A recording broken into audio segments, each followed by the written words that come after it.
110 शब्द प्रति मिनट शुरू। मास मीडिया यानी जनसंपर्क के साधन अनेक प्रकार के होते हैं, जैसे टेलीविज़न, समाचार पत्र, फिल्में, पत्रिकाएं, रेडियो, विज्ञापन, वीडियो, खेल और सीडी आदि। उन्हें मास मीडिया इसलिए कहा जाता है क्योंकि वे एक साथ बहुत बड़ी संख्या में दर्शकों, श्रोताओं एवं पाठकों तक पहुंचते हैं। उन्हें कभी कभी जनसंचार के साधन भी कहा जाता है। आपकी पीढ़ी के बहुत से लोगों के लिए जनसंपर्क के किसी माध्यम से विहीन दुनिया की कल्पना करना भी संभवतः कठिन होगा। मास मीडिया हमारे दैनिक जीवन का एक अंग है। देश भर के अनेक मध्यम वर्गीय परिवारों में लोग प्राय बिस्तर से उठते ही सबसे पहले रेडियो या टेलीविज़न चालू करते हैं अथवा प्रातःकालीन समाचार पत्र देखते हैं। उन्हीं परिवारों के बच्चे सर्वप्रथम अपने मोबाइल फ़ोन पर यह देखने के लिए नज़र डालते हैं कि कोई मिस्ड कॉल तो नहीं आई है। अनेक नगरीय क्षेत्रों में नल साज, बिजली मिस्त्री, बढ़ई, रंग साज और अन्य विभिन्न प्रकार की सेवाएं देने वाले लोग अपना एक मोबाइल फ़ोन रखते हैं जिस पर उनमें आसानी से संपर्क किया जा सकता है। अब तो नगरों में अधिकतर दुकानें एक छोटा टेलीविज़न सेट भी रखने लगी है।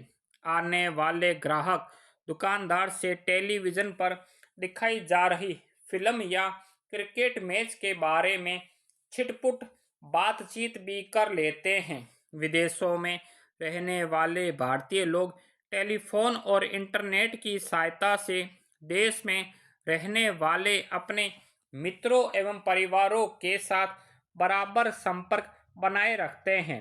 नगरों में रहने वाले प्रवासी कामगार वर्ग के लोग भी गांवों में रहने वाले अपने परिवारों से दूरभाष द्वारा नियमित रूप से संपर्क बनाए रखते हैं। क्या आपने मोबाइल फ़ोनों के बारे में विभिन्न प्रकार के विज्ञापनों को देखा है?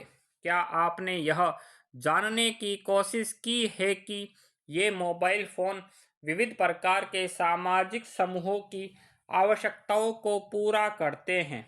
क्या आपको यह जानकर आश्चर्य नहीं होगा कि सीबीएसई बोर्ड के परीक्षा परिणाम इंटरनेट और मोबाइल फ़ोन दोनों पर उपलब्ध होते हैं? सच तो यह है कि इनकी पुस्तकें भी इंटरनेट पर उपलब्ध है। यह तो स्पष्ट है कि हाल के वर्षों में सभी प्रकार के जनसंचार के साधनों का चमत्कारिक रूप से विस्तार हुआ है। समाजशास्त्र के छात्र होने के नाते हमें इस वृद्धि के अनेक पहलुओं के बारे में जानने में रुचि है। सर्वप्रथम, जबकि हम वर्तमान संचार क्रांति की विशिष्टता को पहचानते हैं, तो हमें कुछ पीछे जाकर विश्व में और भारत में आधुनिक जनसंपर्क के साधनों में हुई वृद्धि की रूपरेखा को प्रस्तुत करना भी आवश्यक है। इससे हमें यह समझने में सहायता मिलेगी कि किसी अन्य सामाजिक संस्था की तरह ही मास मीडिया की संरचना और विषय वस्तु का स्वरूप भी आर्थिक, राजनीतिक और सामाजिक सांस्कृतिक संदर्भों में आए परिवर्तनों से निर्धारित हुआ है। उदाहरण के लिए हम यह देखते हैं कि स्वतंत्रता प्राप्ति के बाद प्रारंभिक दशकों में प्रमुख रूप से राज्य और विकास के बारे में उसकी सोच ने मीडिया को कितना अधिक प्रभावित किया है, और 1990 के बाद के भूमंडलीकरण के दौर में बाजार को कितनी महत्वपूर्ण भूमिका निभानी है।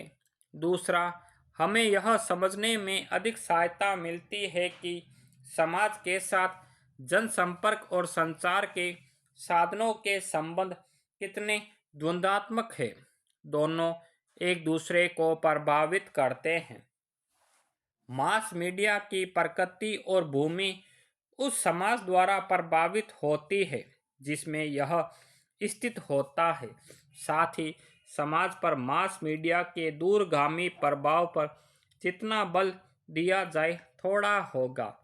हम इस द्वंद्वात्मक संबंध को उस समय देखेंगे और समझेंगे जब हम इस अध्याय में औपनिवेशिक भारत में मीडिया की भूमिका, स्वतंत्रता प्राप्ति के बाद प्रारंभिक दशकों में और अंततः भूमंडलीकरण के संदर्भ में तीसरा जनसंचार संचार के अन्य साधनों से भिन्न होता है, क्योंकि इसे विशाल पूंजी उत्पादन और औपचारिक संरचनात्मक संगठन और प्रबंधन की आवश्यकता होती है।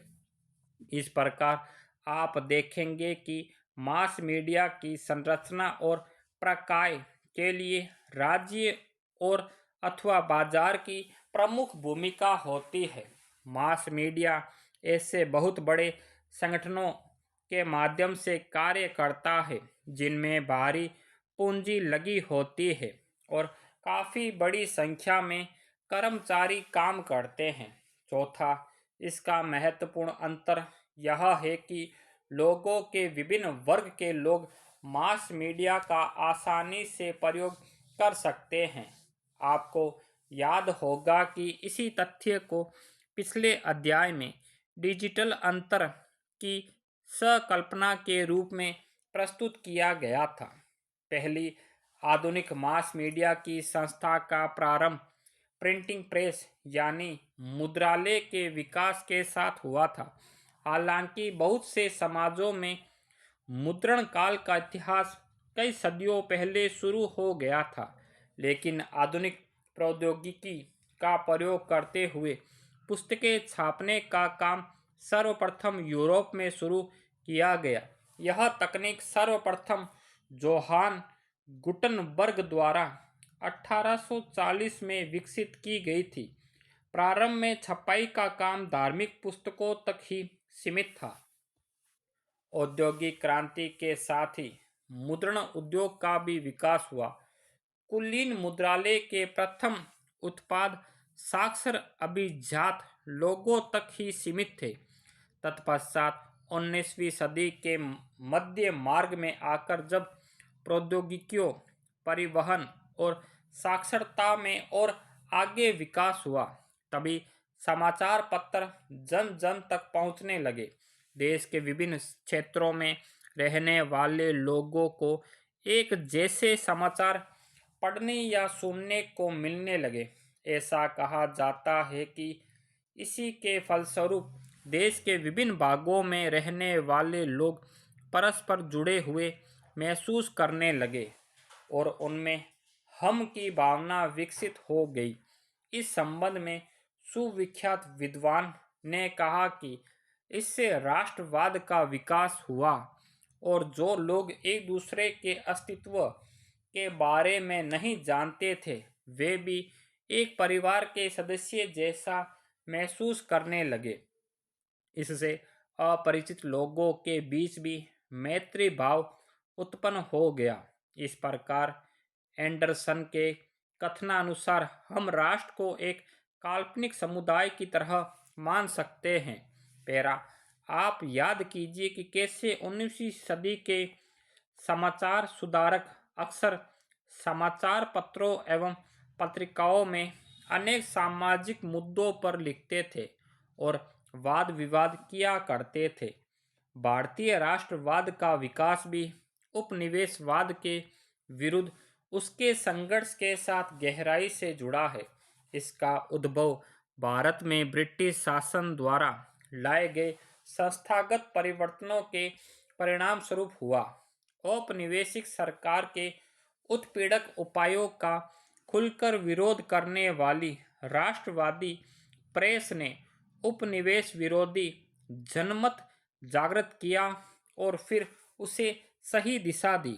परिणाम स्वरूप औपनिवेशिक सरकार ने राष्ट्रवादी प्रेस पर शिकंजा कसना शुरू कर दिया और उस पर सेंसर व्यवस्था लागू कर दी। इसका एक उदाहरण इल्बर्ट बिल 1883 के विरुद्ध आंदोलन है। राष्ट्रवादी आंदोलन को समर्थन देने के कारण केसरी, मलयालम, अंग्रेजी जैसे कई राष्ट्रवादी समाचार पत्रों को औपनिवेशिक सरकार की अप्रसन्नता सहनी पड़ी, लेकिन इसका उन पर कोई असर नहीं हुआ। उन समाचार पत्रों ने राष्ट्रवादी आंदोलन का समर्थन जारी रखा और वे औपनिवेशिक शासन को समाप्त करने की मांग करते रहे। पैरा ब्रिटिश शासन के अंतर्गत मास मीडिया का फैलाव समाचार पत्रों और पत्रिकाओं तक, फिल्मों और रेडियो तक ही सीमित था। रेडियो पूर्ण रूप से राज्य यानी सरकार के स्वामित्व में था, इसलिए उस पर राष्ट्रीय विचार अभिव्यक्त नहीं किए जा सकते थे। यद्यपि समाचार पत्र एवं फिल्में दोनों में स्वायत्तता थी, लेकिन ब्रिटिश राज उन पर कड़ी नज़र रखता था। अंग्रेजी या देसी भाषाओं में समाचार पत्रों और पत्रिकाओं का प्रसार बहुत व्यापक रूप से नहीं होता था, क्योंकि बहुत कम लोग साक्षर थे। फिर भी उनका प्रभाव उनकी वितरण संख्या की तुलना में बहुत अधिक था, क्योंकि खबरें और सूचनाएं वाणिज्यिक तथा प्रशासनिक केंद्रों जैसे बाजारों तथा व्यापारिक केंद्रों और न्यायालयों द्वारा कस्बों में पढ़ी जाती थी। पत्र पत्रिकाओं में जनमत के विभिन्न आयाम होते थे, जिनमें स्वतंत्र भारत के स्वरूप के बारे में विचार व्यक्त किए जाते थे। ये विभिन्न विचार भारत के स्वतंत्र हो जाने के बाद भी जारी रहे। स्टॉप।